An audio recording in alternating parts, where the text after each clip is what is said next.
আমি তারেক রহমান সশস্ত্র চিত্রে সরকারের প্রধানমন্ত্রী পদের কর্তব্য বিশ্বস্ততার সহিত পালন করিব। বিশ্বস্তার সহিত পালন করিব। তারেক রহমান যুগে বাংলাদেশ দেশের 11তম প্রধানমন্ত্রী হিসেবে শপথ নিলেন বিএনপির চেয়ারম্যান। দেশ পুনর্গঠনে সহযাত্রী নবীন প্রবীণ মিলে 49 মন্ত্রী প্রতিমন্ত্রী। বিশ্বস্ততার সহিত পালন করিব।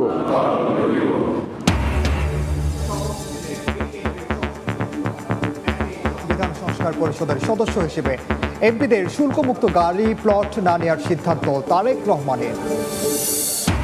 নাটকীয়তার পর জামাত ও এনসিপির শপথ। বিএনপি সংবিধান সংস্কার পরিষদের শপথ না নেয় নতুন সংকটের শঙ্কা।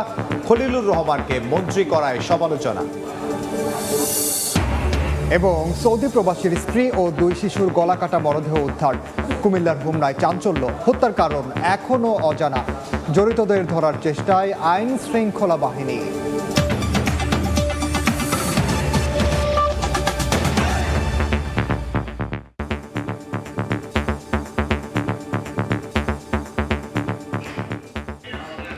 বাংলার সময়ের সঙ্গে আছি আমি ওমর ইনান এবং আমি ইমদাদুল হক। তারেক রহমান যুগে প্রবেশ করল বাংলাদেশ। দেশের 11তম প্রধানমন্ত্রী হিসেবে শপথ নিলেন বিএনপির চেয়ারম্যান তারেক রহমান। দেশ পুনর্গঠনে তার সহযাত্রী 49 মন্ত্রী প্রতিমন্ত্রী। দেশের ইতিহাসে প্রথমবার সংসদ ভবনের দক্ষিণ প্লাজায় রাষ্ট্রপতি মোহাম্মদ শাহাবুদ্দিন শপথ বাক্য পাঠ করান প্রধানমন্ত্রী ও মন্ত্রীদের। আমি সশ্রদ্ধ চিত্তে তারেক রহমান সশস্ত্র চিত্রে শপথ করিতেছি যে আমি আইন অনুযায়ী সরকারের প্রধানমন্ত্রী পদের কর্তব্য বিশ্বস্ততার সহিত পালন করিব। আমি বাংলাদেশের প্রতি অকৃত্রিম বিশ্বাস ও আনুগত্য পোষণ করিব। আমি সংবিধানের রক্ষণ সমর্থন ও নিরাপত্তা বিধান করিব। আমি ভীতি বা অনুগ্রহ অনুরাগ বা বিরাগের বশবর্তী না হইয়া সকলের প্রতি আইন অনুযায়ী যথাবিহিত আচরণ করিব। এবার মাননীয় প্রধানমন্ত্রীর গোপনীয়তার শপথ পাঠ পরিচালনা করার জন্য রাষ্ট্রপতি মহোদয়কে বিনীত অনুরোধ জানাচ্ছি। আমি তারেক রহমান সশস্ত্র চিত্রে শপথ করিতেছি যে সরকারের প্রধানমন্ত্রী রূপে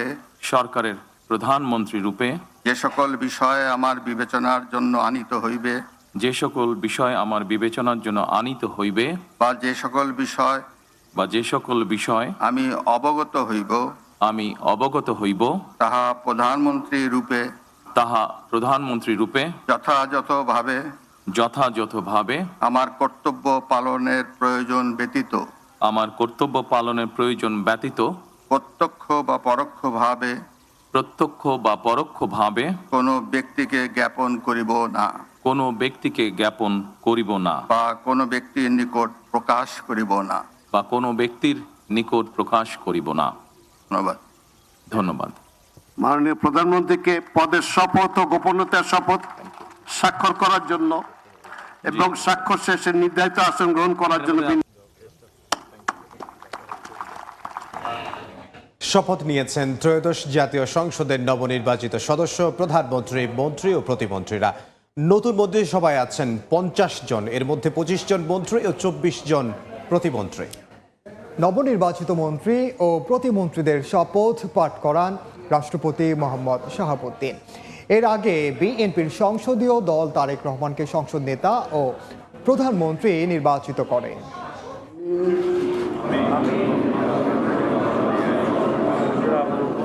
সংসদ সদস্য নির্বাচিত হইয়া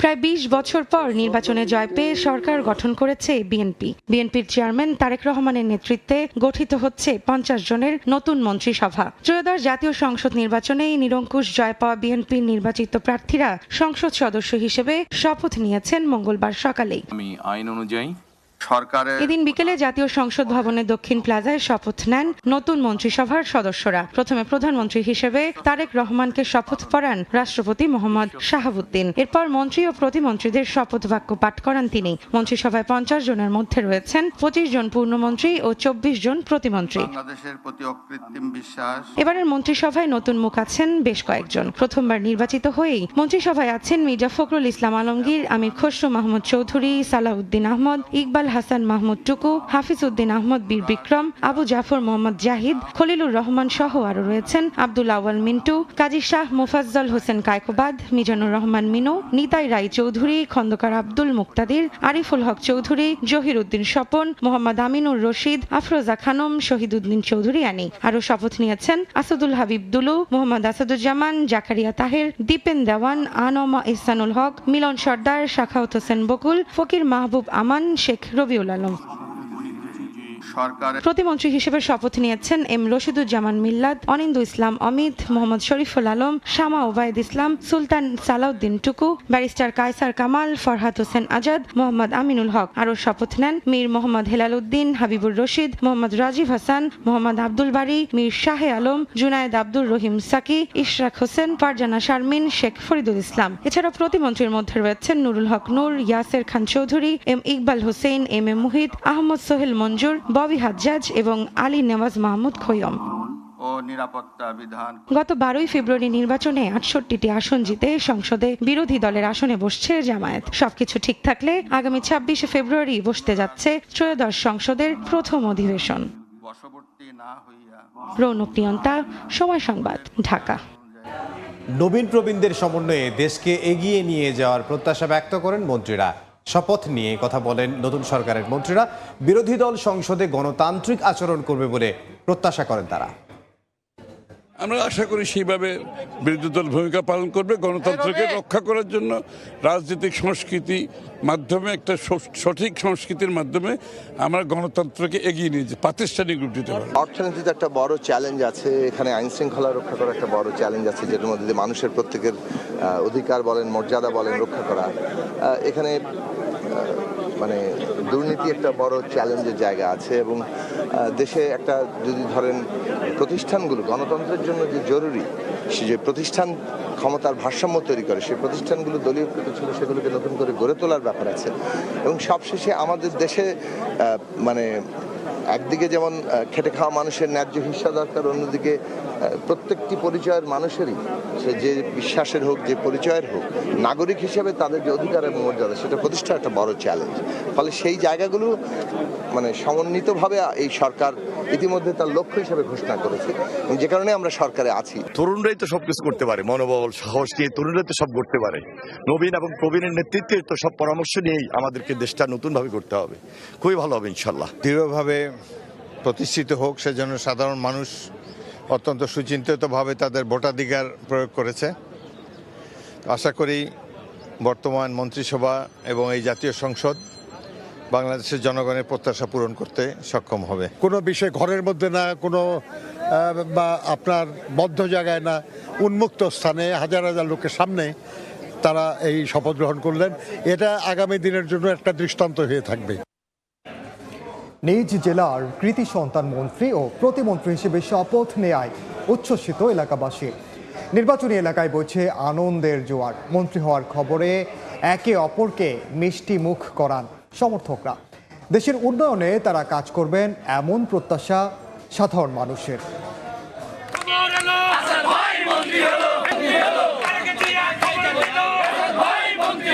নবনির্বাচিত সংসদ সদস্য অ্যাডভোকেট আসাদুজ্জামান আইনমন্ত্রী হয়েছে, আমরা শুল্কবাসী গর্বিত। আমাদের ব্যারিস্টার কায়সার কামাল দীর্ঘদিনের স্বপ্ন, দুর্গাপুর কর্মকান্ডার যে মন্ত্রিত্ব, সে গর্বিত মায়ের গর্বিত সন্তান, আমাদের আকাঙ্ক্ষা পূরণ করেছে। দুর্গাপুর কর্মকান্দাবাসী অনেক উন্নয়ন প্রত্যাশা করতেছি ওনার কাছে।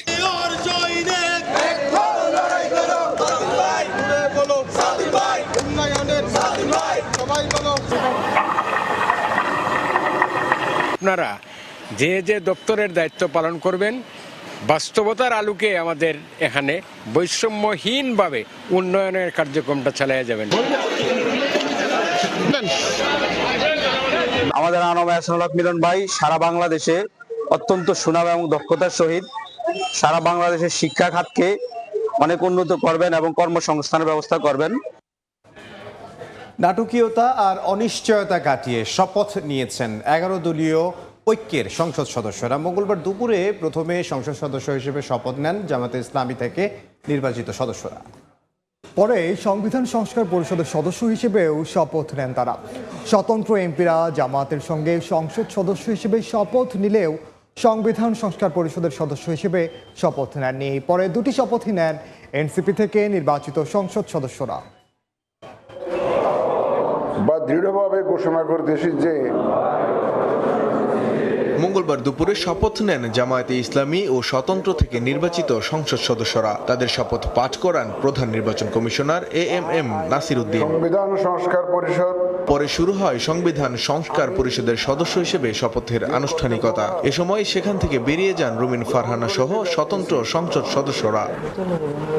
সকালে জামায়াত ও এনসিপি থেকে নির্বাচিত সংসদ সদস্যদের শপথ নিয়ে তৈরি হয় অনিশ্চয়তা। পরে বৈঠকে বসে 11 দলীয় ঐক্য এতে শপথ নেওয়ার বিষয়ে সিদ্ধান্ত আসে।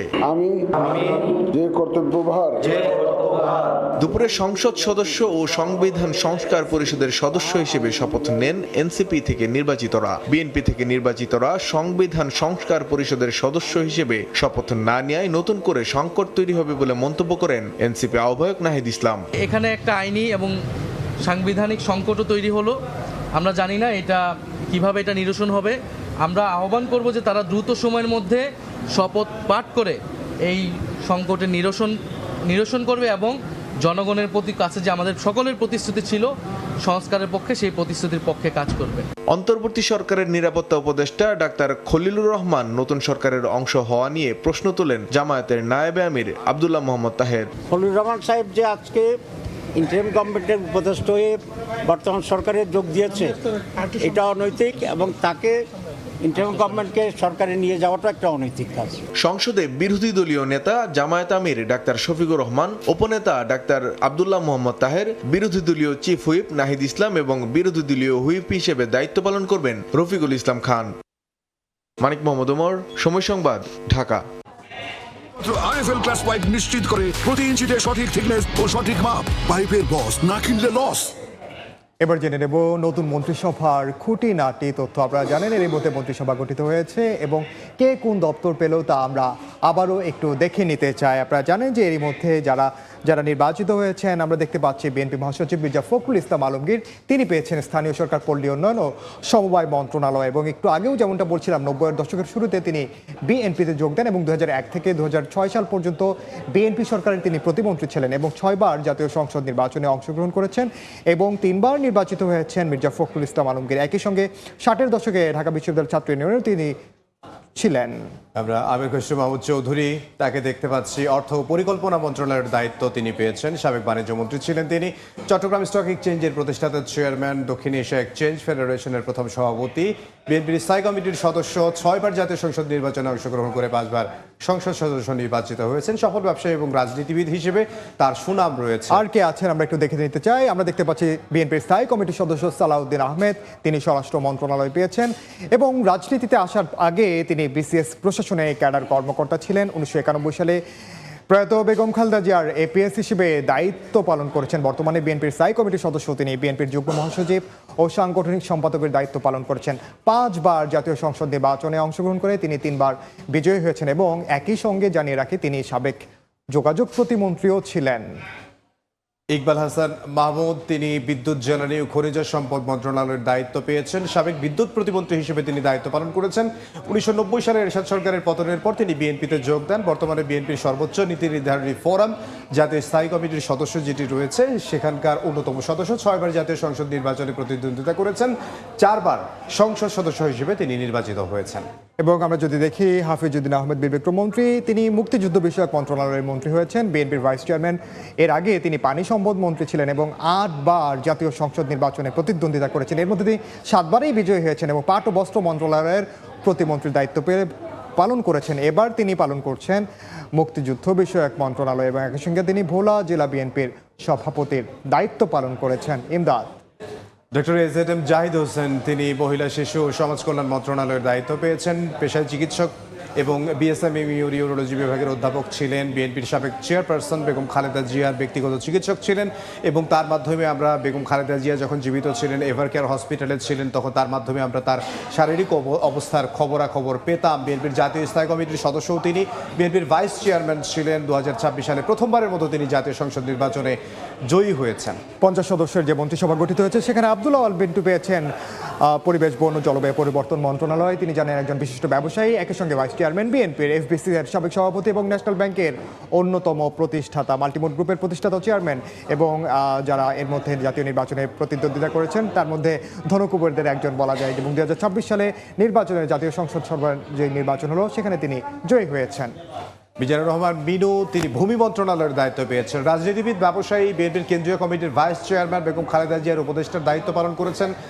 রাজশাহী সিটি কর্পোরেশনের সাবেক মেয়র, 4 বার সংসদীয় নির্বাচনে অংশগ্রহণ করেছেন, 2 বার সংসদ সদস্য নির্বাচিত হয়েছেন এবং আমরা রাজশাহীর মেয়র হিসেবে তাকে মিজানুর রহমান মিনুকে অনেকবার দেখেছি এবং সেটাই আসলে আমাদের চোখের সামনে ভাসে যখন মিজানুর রহমান মিনুর নামটা আমরা শুনি। একদম বিএনপির নতুন মন্ত্রিসভায় ঠাঁই হয়েছে সাবেক যুব ও ক্রীড়া প্রতিমন্ত্রী অ্যাডভোকেট নিতাই রায় চৌধুরীর। তিনি এখন পেয়েছেন সংস্কৃতি বিষয়ক মন্ত্রণালয়। একই সঙ্গে তিনি বিএনপির ভাইস চেয়ারম্যান হিসেবে দায়িত্ব পালন করেছেন। বিএনপির ধর্ম বিষয়ক সম্পাদকও ছিলেন। 3 বার সংসদ সদস্য নির্বাচিত হয়েছেন নিতাই রায় চৌধুরী এবং 1988 সালে প্রথম জাতীয় সংসদ নির্বাচনে সংসদ সদস্য নির্বাচিত হন। তার যে বর্ণাঢ্য রাজনৈতিক ক্যারিয়ার এটি আসলে অন্যতম পর্যায়ে নিয়ে গেছে।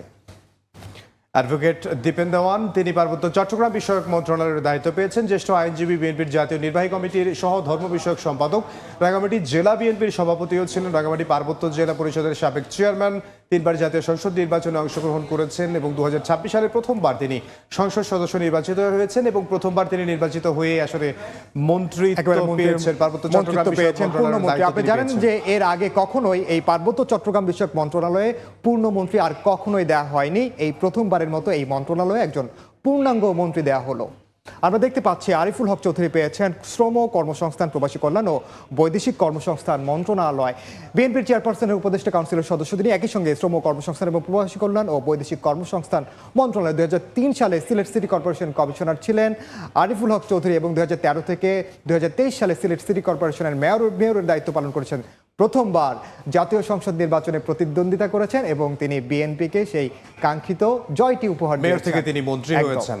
জহিরুদ্দিন স্বপন তথ্য সম্প্রচার মন্ত্রণালয়, একজন রাজনীতিবিদ ও কলামিস্ট, বিএনপির কেন্দ্রীয় কমিটির তথ্য গবেষণা বিষয়ক সম্পাদক, বিএনপির মিডিয়া সেলের অন্যতম গুরুত্বপূর্ণ সদস্য, 3 বার জাতীয় সংসদ নির্বাচনে প্রতিদ্বন্দ্বিতা করেছেন, 2 বার জাতীয় সংসদ নির্বাচনে তিনি নির্বাচিত হয়েছেন এবং জহিরুদ্দিন স্বপন তিনি আসলে বরিশাল 1 থেকে নির্বাচিত হয়েছেন। এবং আমরা দেখতে পাচ্ছি শহীদউদ্দিন চৌধুরী অ্যানি তিনি পানি সম্পদ মন্ত্রণালয়ের দায়িত্ব পেয়েছেন। বিএনপির যুগ্ম মহাসচিব, এর আগে তিনি প্রচার সম্পাদক ছিলেন। 5 বার জাতীয় সংসদ নির্বাচনে অংশগ্রহণ করেছেন, 3 বার সংসদ সদস্য নির্বাচিত হয়েছেন। এবং আমি যেই কথাটি না বললেই না, আমরা যখন দেখছি তাকে জেল জুলুম যখন সহ্য করতে হয়েছে, তিনি যখন গণমাধ্যমকে ফেস করতেন তখন তার ব্যক্তিত্ব অনেককে আসলে আকৃষ্ট করেছে।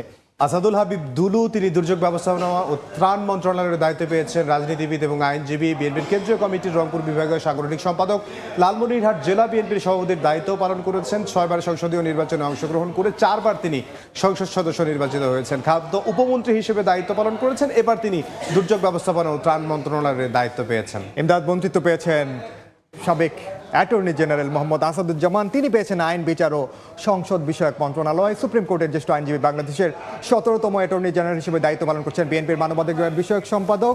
আমরা ধাপে ধাপে নিশ্চয়ই আমরা আবারও দেখব এবং জানবো আসলে কারা আর কোন মন্ত্রণালয়ে পেয়েছেন।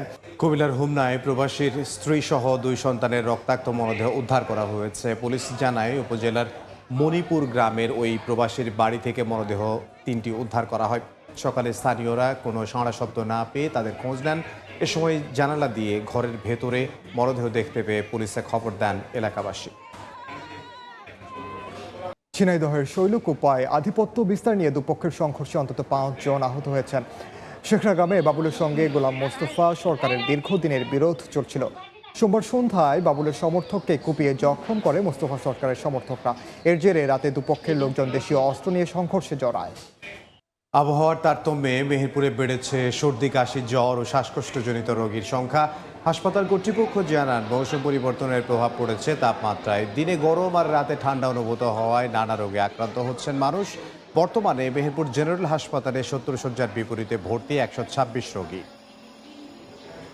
বরিশালে নানা আয়োজনে জীবনানন্দ দাশের 127তম জন্মবার্ষিকী পালন করা হয়েছে। সকালে সরকারি বিএম কলেজ প্রাঙ্গণে অনুষ্ঠানের আয়োজন করে উত্তরণ নামে একটি সাংস্কৃতিক সংগঠন। এতে সুর, ছন্দ আর নৃত্যের মূর্ছনায় স্মরণ করা হয় রূপসী বাংলার কবি জীবনানন্দ দাশকে। এই ছিল বাংলার সময়ে। এরপর সন্ধ্যার সময়ে আসবেন আমাদের সহকর্মীরা। সঙ্গে থাকুন সময়।